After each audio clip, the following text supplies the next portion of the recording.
Sometimes we come across a location in a game that we're not supposed to get into, and if you're anything like me, it becomes difficult to resist the urge to break the game and find out what's on the other side. And sometimes what we find on the other side can be pretty surprising.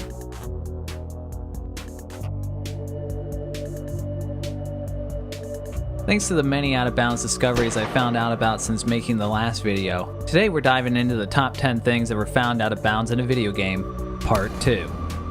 Super Mario Sunshine. This is one of those things where you have to wonder, how the hell did anyone notice this? Outside the bounds of Pinna Park in Super Mario Sunshine, there's an odd discovery to be found if you glitch yourself underneath the map. Sitting next to whatever the hell this thing is, if you were to angle the camera just right while underneath the intended playable area, a question mark is suddenly revealed underneath the surface of the ground. And if Mario were to touch it, he gets snapped? Well, it gets even stranger than that. If the player can angle the camera underneath the surface of the ground, the question mark actually transforms into this thing. What the hell is this? Apparently this is a cut enemy, referred to in the files of the game as Cug. The weirdest thing about this is there's no other 2D enemy like this anywhere else in the game, which makes for a sharp contrast in a fully 3D game. Further fueling the mystery, the shock it gives Mario upon touch leaves some players speculating the Cug's placement is actually a placeholder for a totally cut enemy, one that assumably has something to do with electric. What that enemy is supposed to be and why it was sitting underneath the map in the first place is still unknown. TimeSplitters, Future Perfect. In the level Breaking and Entering, there's a sequence where you have to hack into this security system, and through the use of first-person views through mounted cameras, you watch and remotely defend a mysterious woman breaking into this facility. In this scene, a room appears that the player never actually physically enters, only appearing through the temporary view of this camera. That is, of course, unless you've obtained a codebreaker's disc and used the disable collisions code to get yourself inside this room before ever reaching the security camera scene at all. Once you're inside the room, you can explore the room from every possible angle that you couldn't see through the view of the camera. Right underneath where the camera was, you can find what else but bananas? Now, why would this be here in a spot that no player could ever possibly see without hacking the game? Some investigative players have suggested the bananas may be here as a target for the enemies to shoot at when they enter the room. But the question still remains, why bananas? Although the theory that the enemies may be shooting at the bananas makes sense, it doesn't fully look to me like they are shooting in the direction of the bananas. Maybe. This is another one for the ongoing list of unsolved mysteries. MX vs ATV Unleashed. In MX vs ATV Unleashed, if a player manages to get far enough out of the bounds of the playable environment, the game has an interesting way of ejecting the player back into the game world.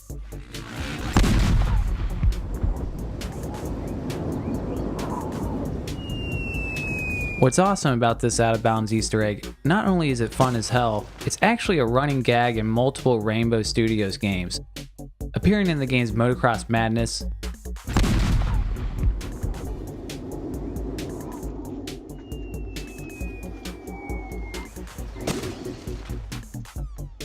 ATV Offroad Fury,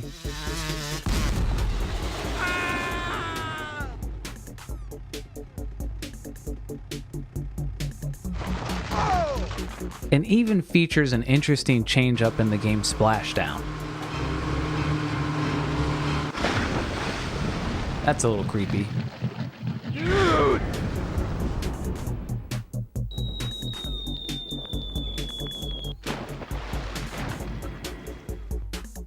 Call of Duty: Modern Warfare. If you saw my last video on this subject, I covered a still interactive RPG weapon sitting out of bounds on top of a building in Advanced Warfare that belonged to one of the older titles in the series. Well, strangely enough, a very similar instance actually happened in the original Modern Warfare. First, you have to get on top of this dilapidated wall, strafe jump to the top of this roof, and boom, you're out. Not too shabby. Now you just make your way all the way to this spot, and you can find a fully operable World War II style machine gun floating in the air just like the other gun was. Why does this keep happening? Funny enough, there's an extremely easy to miss reference to this glitch in the 2016 remaster. If you were to try to get out of the bounds the same way as before on this rooftop, you'll notice how they put a caution sign right in the spot you could originally slip through the level. Nice little nod to that original mistake. I also read in a lot of places that they sealed the spot with an invisible wall, but not sure where they're getting that from. Turns out all they did was add the sign. As you may have thought, the misplaced gun was removed from the out of bounds spot in the Remastered edition, but there's still a number of interesting things that you can find out there.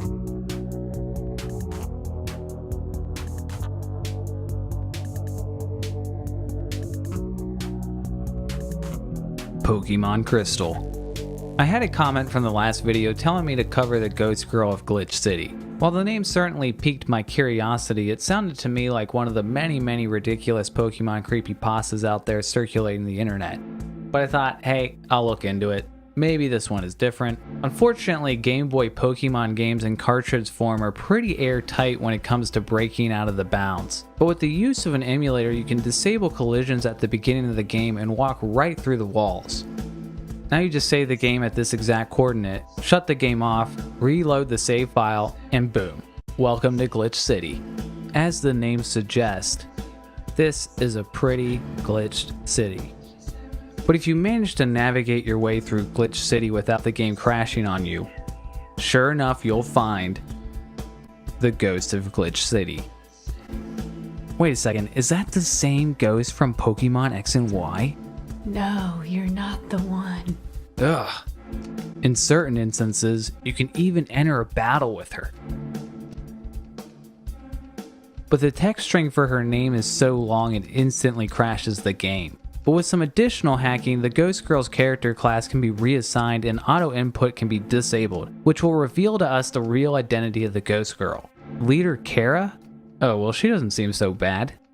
Kara is a character who appears later in the game in a location called the Dragon's Den. But what she's doing here in Glitch City is totally unknown. And if you manage to defeat her, you're suddenly teleported to this location where eerily you'll hear a phone ring. And then the game crashes. We can only wonder what that phone call would have been.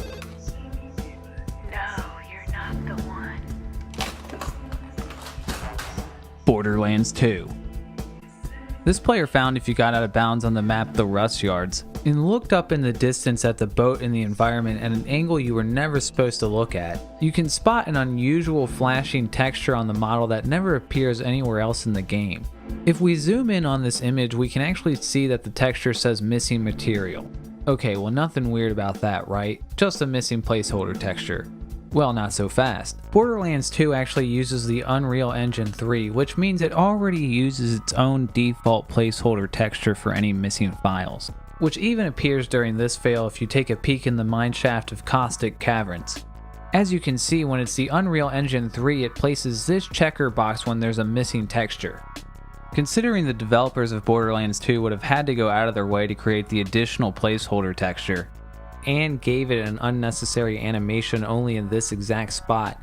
The common speculation is that this was put here as an Easter egg, but based off of the other things that I've covered on the channel, I'm more inclined to believe this is yet another form of developer motivation from one to another in reminding someone into doing their job.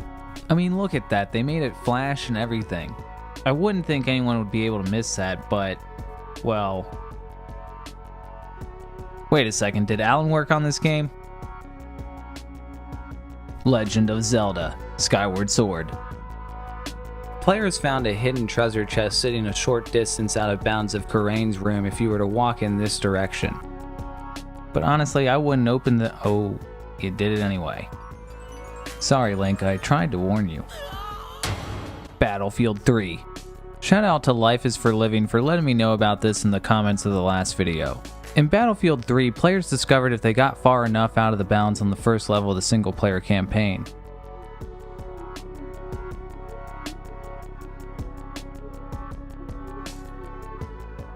A helicopter randomly comes crashing out of the sky.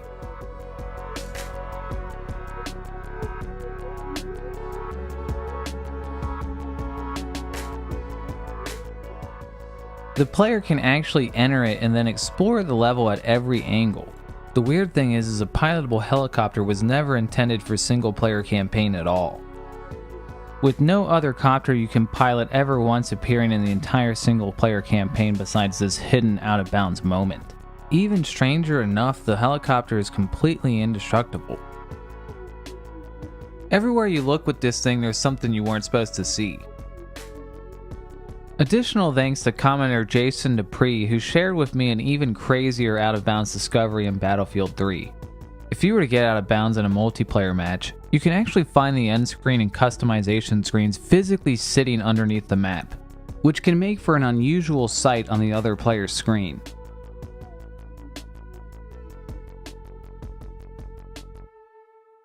Resident Evil 2.